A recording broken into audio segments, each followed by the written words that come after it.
शिवडी नावाशेवा सागरी सेतू 12 जानेवारीपासून सेवेत आणण्यासाठी राज्य सरकारच्या हालचाली सुरू झाल्यात।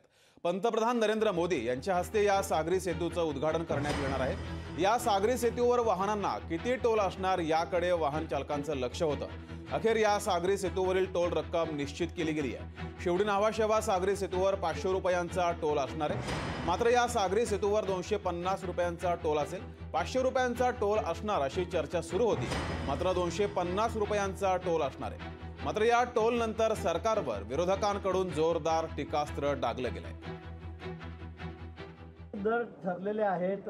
मला असं वाटतं की त्या बाबतीमध्ये डिटेल प्रेस नोट अजून आलेली नाही, पण जे लहान वाहनं आहेत त्याचे दर वेगळे आहेत, त्याचे दर ठरलेले आहेत। ते माझ्याकडे आता या ठिकाणी नाही आहेत, पण तो छोटी वाहनं जी आहेत, त्या गाड्या जाणाऱ्या आहेत, आपल्या कार थोडी छोट्या, त्यांच्यासाठीच हा दर या ठिकाणी आहे। अतिशय महत्त्वाचा विषय आज हा मार्गी लागतोय।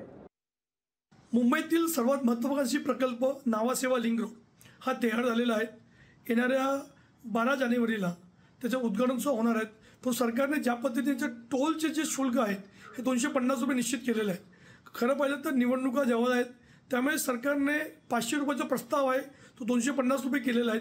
परंतु भविष्यामध्ये निवडणूक झाल्यानंतर हा टोलचा रेट वाढू शकतो। खरं पाहिजे सरकारने या लिंक रोडला जर टोलमुक्त केलं असतं तर निश्चितपणाने मुंबईकरांनी त्याचं स्वागत केलं असतं।